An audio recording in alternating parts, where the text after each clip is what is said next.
Greetings, gamers, and welcome back for another episode of the G3 podcast. I don't know why I just did the Joker. I decided to do the Joker. Anyways, welcome, ladies and gentlemen, to our first live episode here on G3 podcast. The Halloween episode, although not all of us got the memo, but that's okay because we're going to press on.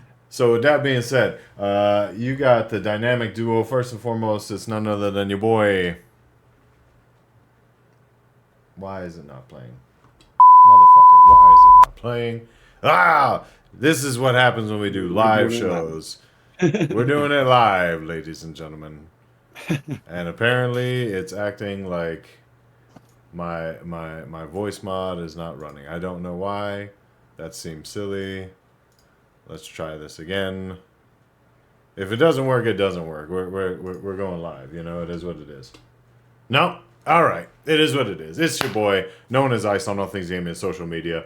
And I'm joined by none other than Mr. MowThemDown, Matt. What's going on, sir? Yes. Not too much, man. Apparently, we're going to stumble our way through this as we do every other time. So. It's gonna prove to be an interesting one indeed. Yeah. And let me go ahead and I'm gonna transition straight on into this was supposed to be our post TwitchCon 2023 episode, so I've just got some TwitchCon video rolling in the background. So if you won't mind, we will go ahead and we will continue on with the show. We'll talk about all things games, and we will go ahead and just let that roll in the background so you can see all of the great stuff that you guys hopefully did not miss at TwitchCon 2023.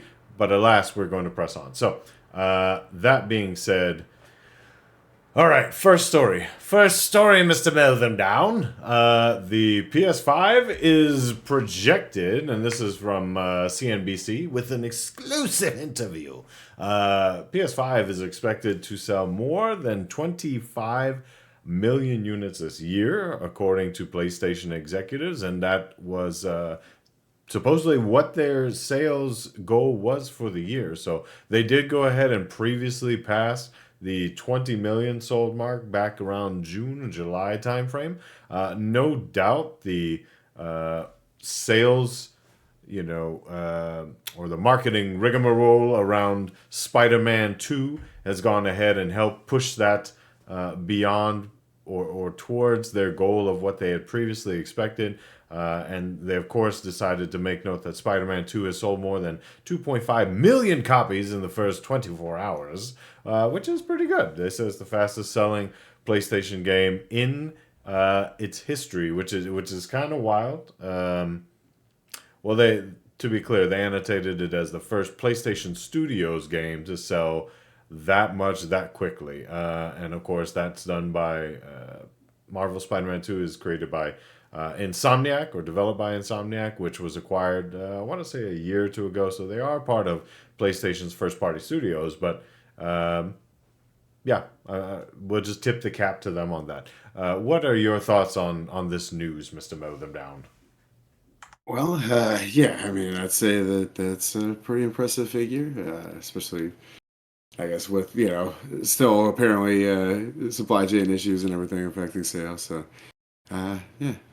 good for them. Apparently, they're talking about planning to kind of continue that as a trend, which I guess we'll see. But stock's getting better, so I guess if anybody out there is still looking to get one, me, no. Yeah, we'll see. Good for them.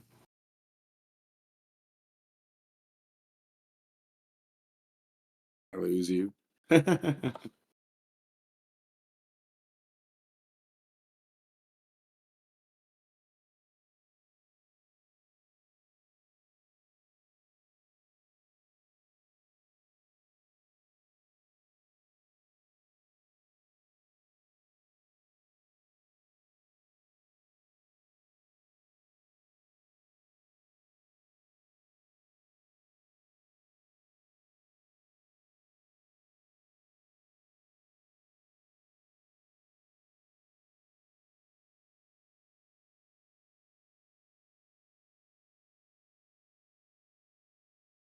Apologies, man. I don't know what's going on. I lost you in my audio.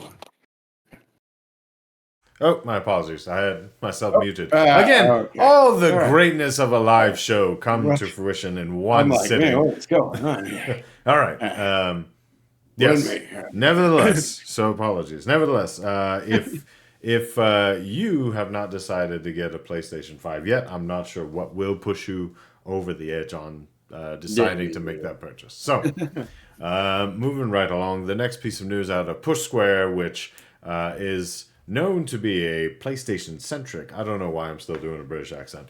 They're known to be a PlayStation centric publication for the most part. They have gone ahead and put out some of the news that there are allegations. There's still nothing official on this. That Connie Booth, who was a widely known and very well respected developer on the PlayStation first party side of the house, has left PlayStation. The terms of her departure are a little. There's left to be known there. There's a little confusion as to what went ahead and brought about that departure, but it is unfortunate for Sony because Connie Booth was a banger, man. She went ahead and she was on top of a lot of first party studios back in the day. Some of them, namely Crash Bandicoot, Spyro the Dragon, the Uncharted series. She was in there for God of War. She's been with PlayStation since '89, I believe, was her initial time in seat there. So she's been around for quite some time in the PlayStation sphere. She was also an Academy of Interactive Arts and Sciences Hall of Fame award recipient. So she is no slouch when it comes to game development. It's very unfortunate for her that she has, again, allegedly left PlayStation. I say allegedly because we're getting a lot of our information kind of secondhand in this one. But if she has, in fact, departed PlayStation Studios, that is a huge loss for them. So we'll see how this pans out.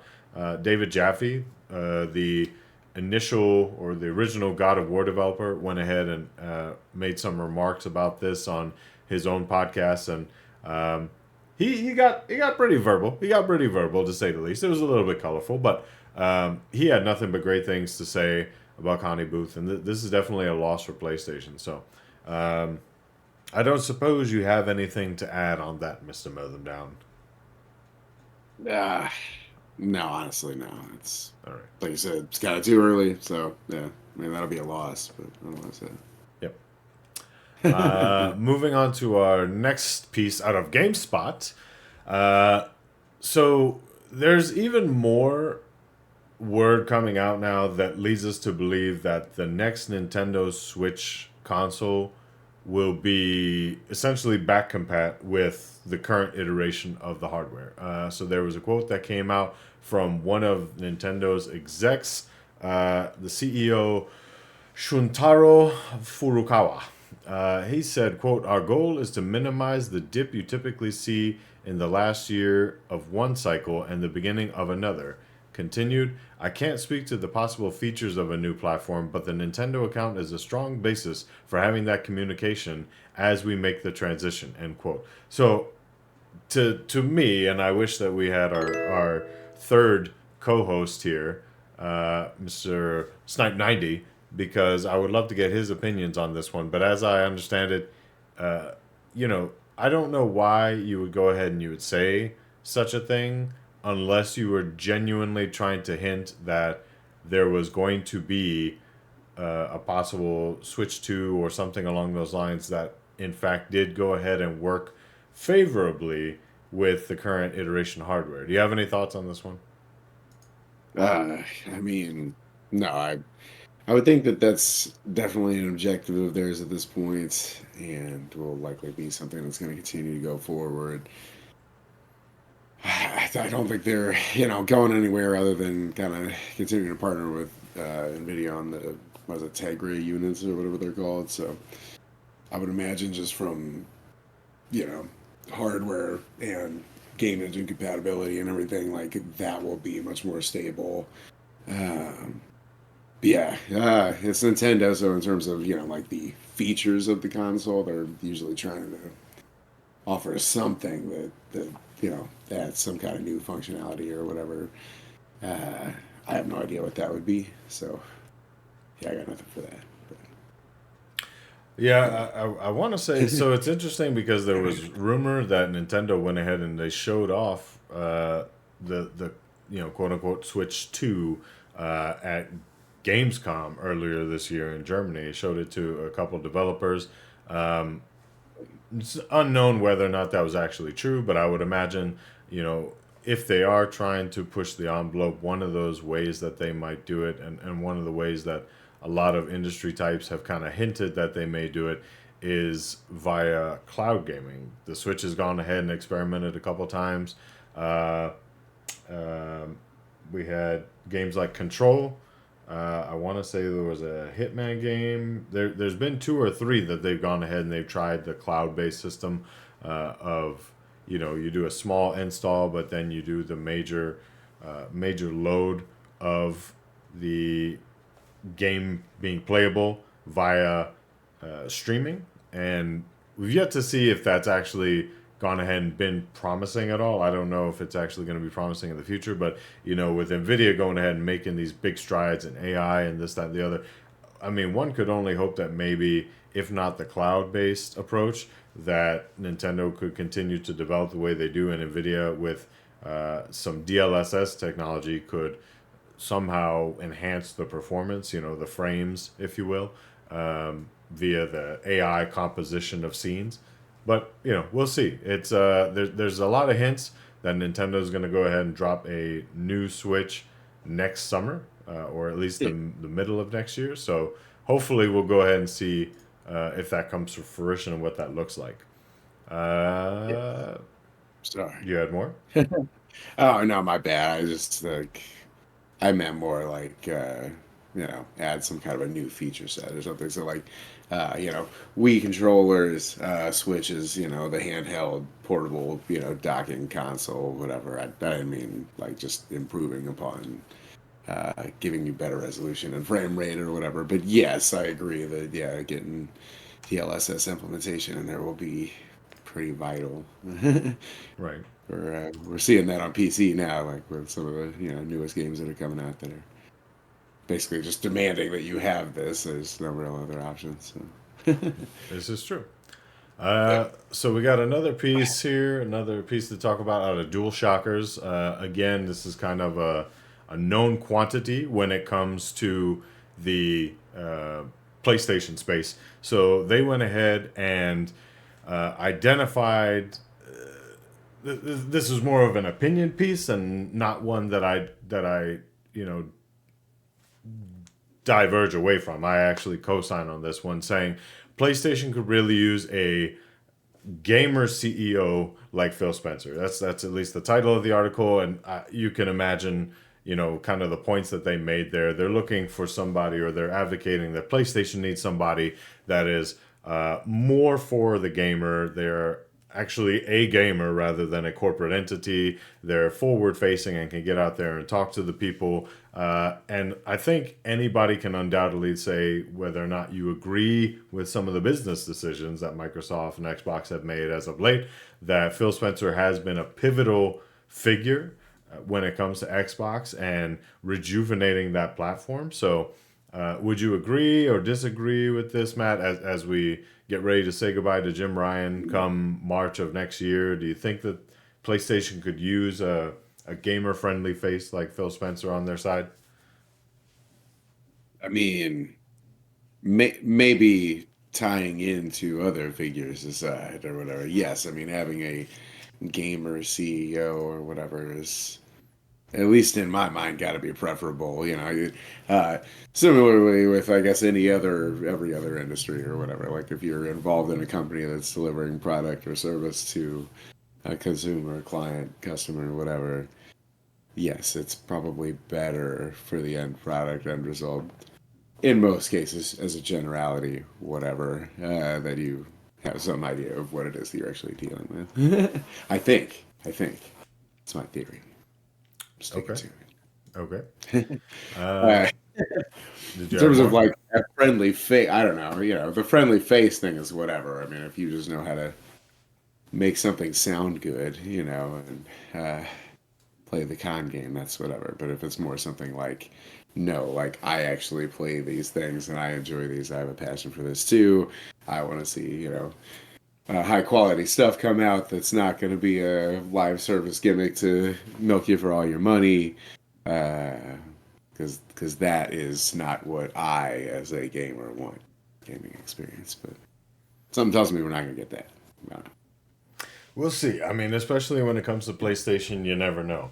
And you never know, dear viewer, what you can get when you tune in to the G3 podcast. So we are here live. This is our very first, if you're just now tuning in, this is our very first live episode. We have previously had a number of recordings, and we are up to episode 99 right now. So I want to give a quick shout out and say thank you for the follow, because I know we have a couple folks that are out there giving us follows at this time. And please feel free to check us out. Just you've got a couple different options.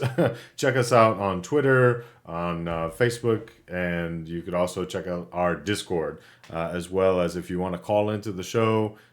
We will find a way to incorporate those here in the future, but the number is 702-690-9292. So again, if you want to call in and voice your opinion about some of the topics that we're addressing, 702-690-9292. And back to the show. So this if it wasn't enough that ABK, the ABK acquisition came to a closure, Xbox just said, you know what? We'll do you one more. And so they went ahead and tried to put a foot into the holiday season, or at least what many consider the purchasing period for a holiday season, by having a what they call an Xbox partner preview. And Matt, did you get a chance to watch this one? Not like live or whatever, but I caught up afterward, I guess. Yeah. So they did go ahead and they showcased, I want to say it was 11 titles from a number of different parties. For me, some of the most notable, I definitely liked what I saw in Alan Wake 2. That game looks incredible, and coming out of Remedy, I'm very interested to keep singing their praises and see what they can make in the future. They're really... I know you got some feelings about Ark Survival Ascended, so we'll get to that in a second. But I mean, that was really, for me, that was one of the takeaways of the show.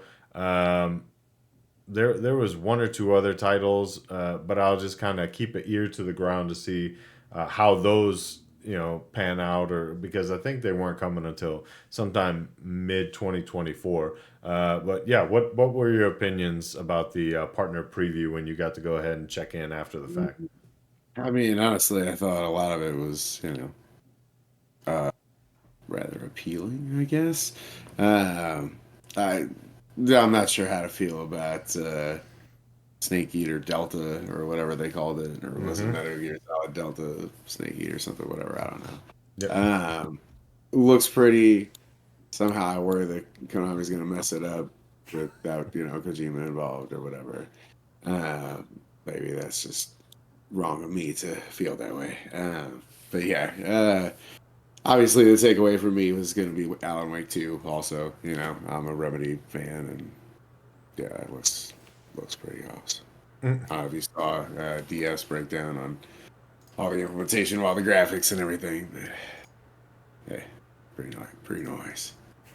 Noise, he says, noise. Yeah, I think I can only hope, and this is, to me, it's insult to injury on both sides, because, obviously, for those viewers that may be just finally catching us, yours truly, I go ahead and I play on everything. I play PC, Xbox, PlayStation, Nintendo. This gives me a lot of promise for Xbox, but it also sends a lingering eye over to PlayStation, because now that the cat's out of the bag with Marvel's Spider-Man 2, which I have yet to play, but I've heard fantastic things, the question really comes, well, what's next?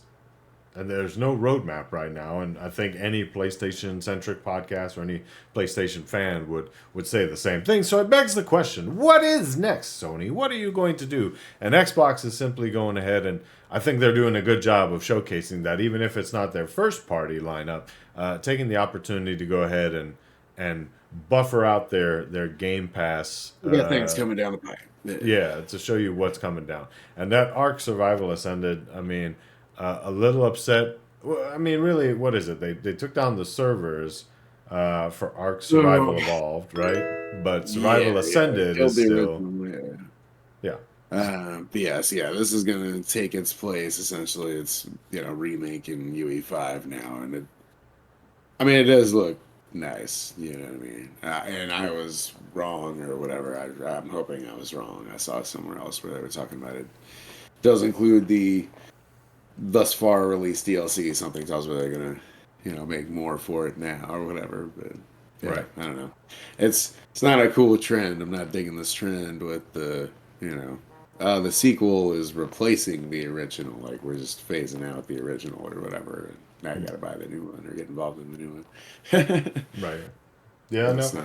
not cool. And hopefully that's not the case. We're kind of like hardware, as soon as the next improved thing comes along, they go ahead and they trash the old. Now, I wasn't a big fan, if you will, of playing Ark online because I think we saw that community get pretty toxic pretty quickly. I think we know some people personally who contributed to that as well. But yeah, that's all I can say is I hope that they at least Studio Wildcard is kind of the one-off here. I don't think we've seen it too much. Where I mean, sure, games will come out and they'll get re-released later on with collector's edition and what have you, right? But the fact that they or Game of the Year edition, things like that. But as long as these guys don't go ahead and say, "Hey, we're just going to double charge you for everything that we previously came out with," then I think we're okay as long as we steer clear of that. But yeah, that's all I got for that one. For those that are just tuning in, we got a couple more follows. Thank you all for tuning in. It's yours truly, known as Ice and Mow Them Down here on the G3 podcast. We're going ahead and we are discussing the latest and greatest in gaming news. And for your viewing pleasure, I was present at TwitchCon 2023 here in Las Vegas and just took a bunch of video. I wanted to edit the video a little bit more, but que sera, sera. It is what it is. So I hope you can go ahead and enjoy that in the background while we go ahead and talk about some of these topics. So next up, there was some interesting shakeup in the corporate structure that is Microsoft. We sourced this one out of The Verge.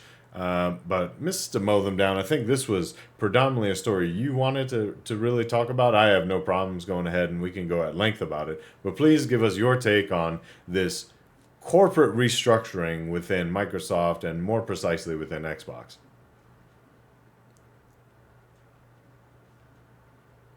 I think you're muted, brother.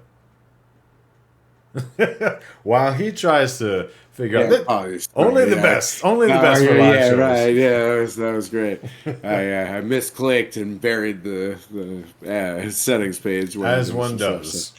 Yes, right. No, yeah. Honestly, I didn't even really mean to make it a huge, in-depth, deep dive kind of thing. I don't really have any BS to slang or anything. Like I guess you might have been hoping here. It was really just more. I thought it was noteworthy that people were moving around or whatever. I think you had even kind of mentioned that you were assuming that Sarah Bond was going to be making her way up here shortly and everything. So it just kind of was. Yeah, most definitely. So for those that may not have caught the news or don't track The Verge. Basically, there's been a major restructuring. I say major, pretty major at Microsoft and at Xbox, where we've seen a handful of people step out of certain roles and a handful of people move up in the company. Stepping out is Chris Caposella. So you may or may not. We're a little bit older here on the podcast, so some of y'all may not remember. Chris was one of the guys who's been around Microsoft for quite some time, 32 years in fact. So he's worked predominantly in Microsoft when it comes to the marketing side of the house. He is going to be stepping out of his role there, and there's quite a few other change-ups, namely, as Mr. Mow Them Down was alluding to, Sarah Bond has now been named the president of Xbox. That's something that I think a lot of folks that follow the gaming industry, myself included, kind of forecasted that that was going to happen. They seem to be giving her a lot of limelight, looking forward to her, kind of spreading the love that is Xbox. So she's gotten to do that. Matt Booty, he's moved his role ever so slightly. He was the head of first party studios, and now he is the president of game content and studios. So not quite sure how much that differs from his previous role, but they made it very clear to stipulate that Matt Booty is now overseeing ZeniMax. So where previously they kind of had it where it was Xbox first party, ZeniMax, and then now they've yet to really bring into the fold Activision Blizzard King. We are now seeing Matt Booty take a role over at least two of those echelons, that being Xbox first party and ZeniMax Entertainment. I would not be surprised because we've already heard the news that Bobby Kotick is going to be out as CEO of Activision Blizzard King coming up here in early next year. I think we said actually by the end of the year. By the end of the year, he's going to be out.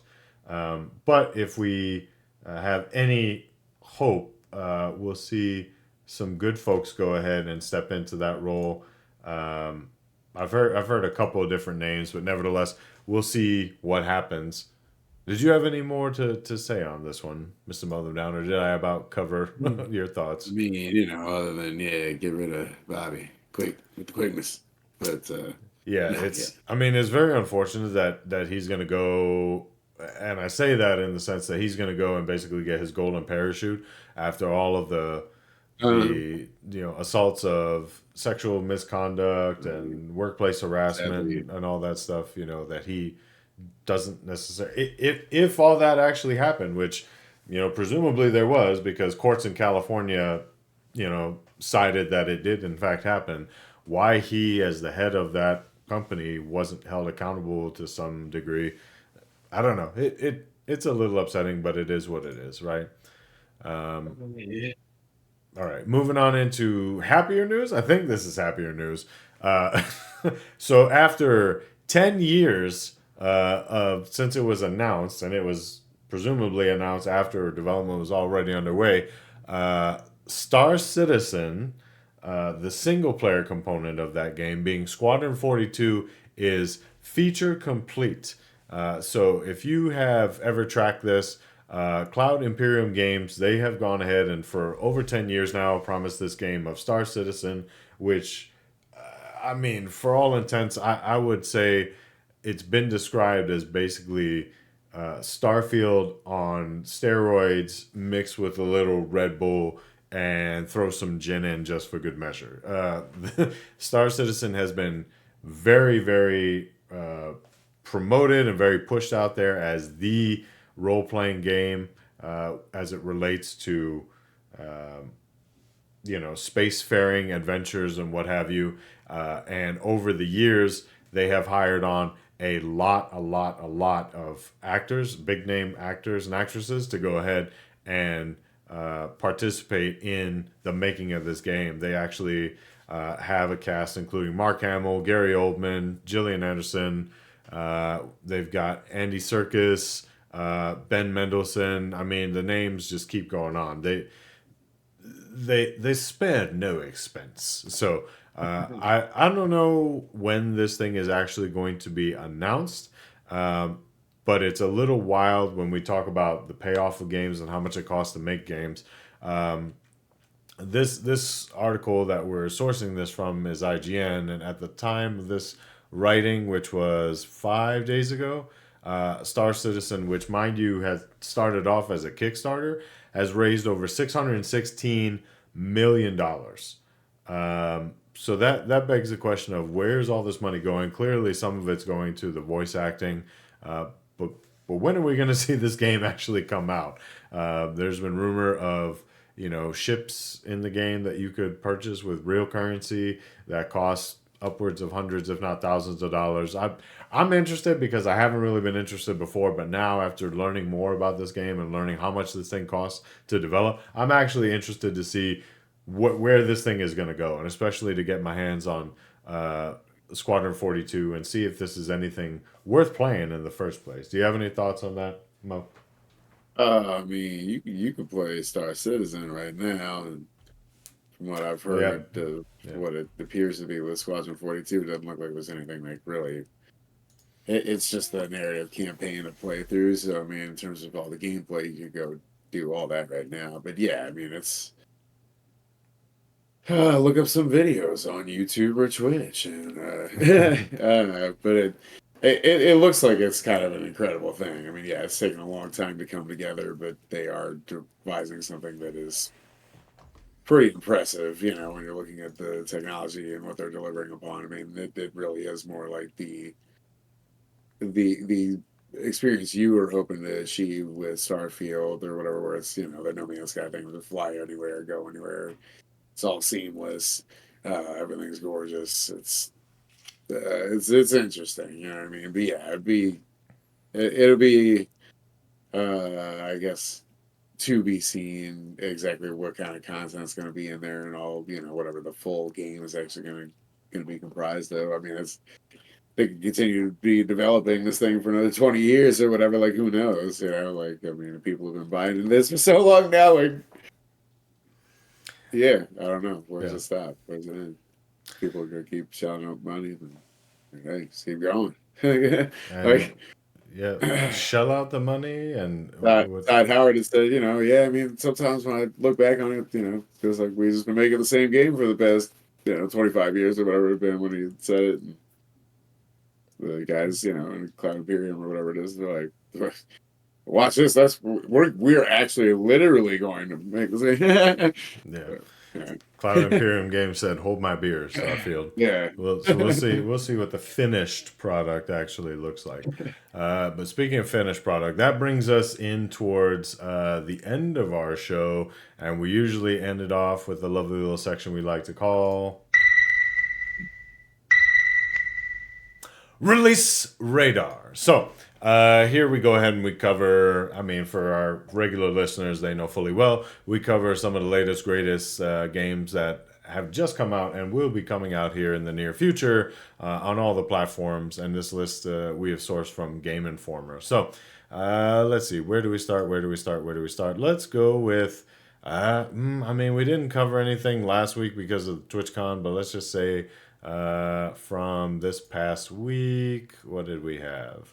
All right, so we had, we talked about some of these already.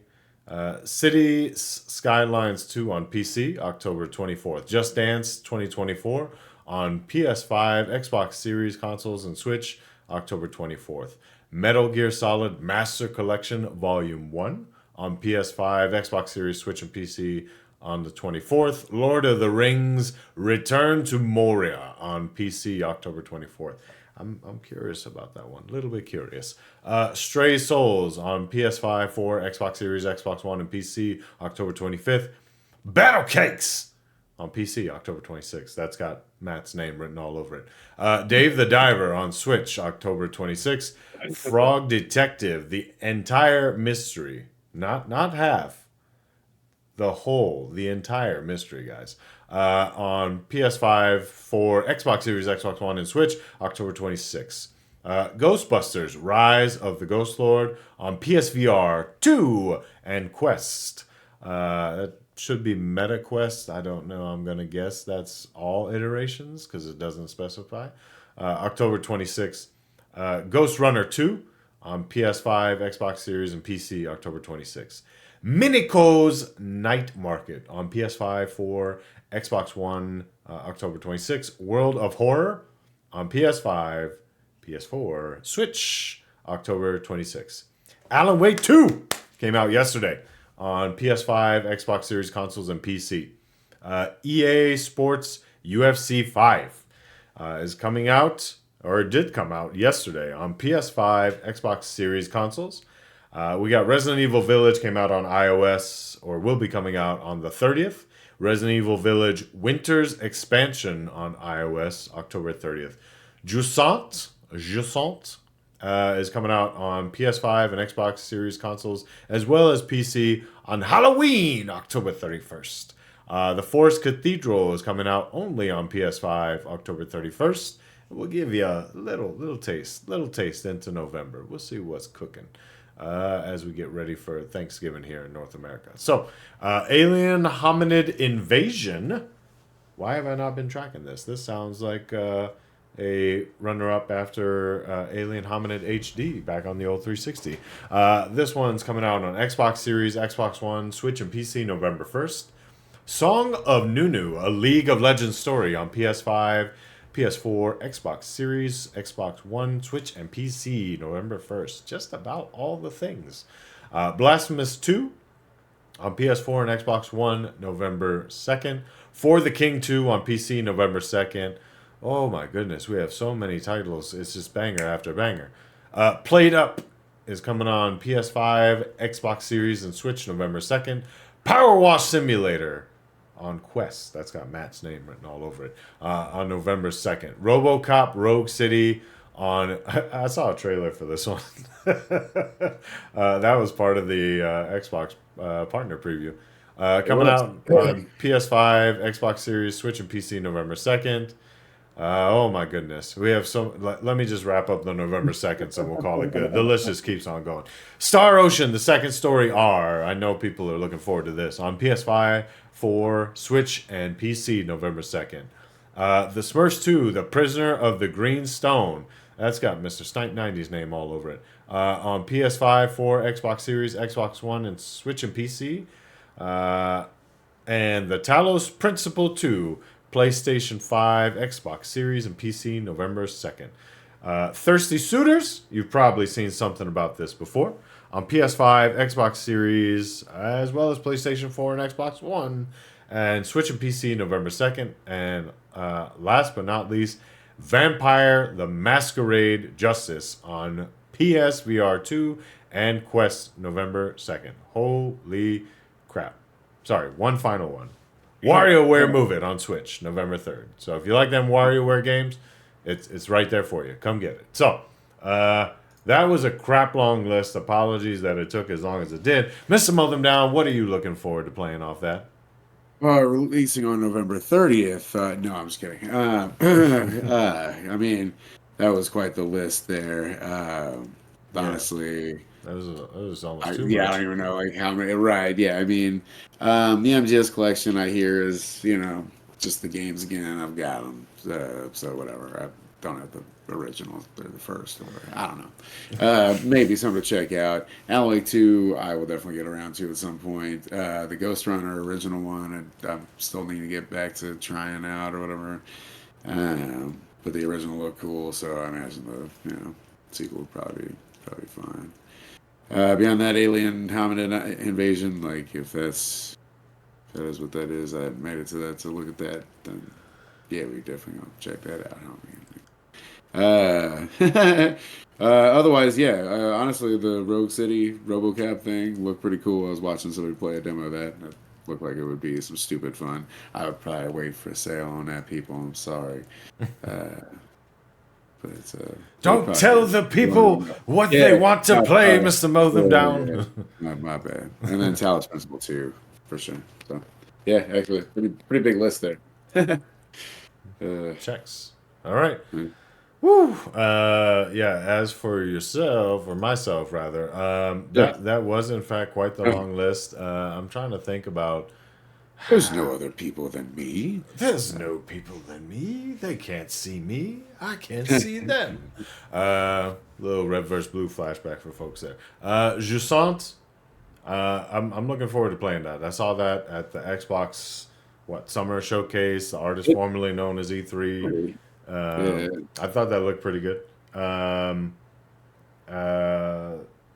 I don't know if I'll get into the Star Ocean thing. I mean, honestly, at this point, this past week was a pure indication of why I am relying so much on the subscription platforms, and we'll talk about that, I guess, in a second with what we've been playing. but there's a couple in there, to say the least. There's a couple. So, that being said, Motorsport and Starfield. yeah, Mr. Mow Them Down. What you Huh? been doing? What you been playing? Where can the people find you? I I mean, love I this part. guess, yeah, I guess find me here, yo. No, Like, subscribe, share with a friend. that's right. Haven't really gotten to that yet, but I don't know. We'll see. We're gonna start figuring that out. We'll uh, You gotta we'll try start and figuring find that what. out. Yeah, we'll try. Well, it'd be nice to get the three of us together actually playing something for like a live stream or something. But it's never gonna happen. So, but no. Anyway, what have I been up to? Same old usual nonsense, working, whatever, doing the jam thing with the homies. But did wrap up Starfield. We can do our reviews and thoughts and stuff once we're all, I guess, on the same page with that. So hurry up. And I went ahead and pulled the trigger today and Yeah, I saw that. bought this Gate 3 earlier. And she had company over, so I basically like finally started a character after like initiating that screen hours later or whatever. Made it to my first dice roll, critical failure. It's like, yes, feels just like the real thing or whatever. But so far, I've been enjoying it. I haven't gotten really hardly anywhere, but looks great. Uh, yeah, I'm excited. Excellent. Excellent. Well, as for yours truly, known as Ice on all things gaming and social media, I have been playing nothing. Not a damn thing. I went ahead and after TwitchCon, I was extremely exhausted because, even though you only saw 25 or so minutes of footage, I went ahead and I sat in on, let's see, probably at least Yeah, there's four. 82 hours of film on the cutting room floor, people. Yeah, I mean, I sat in on probably the better part of 12 to 14 different panels. Got a lot of notes for us here on the show.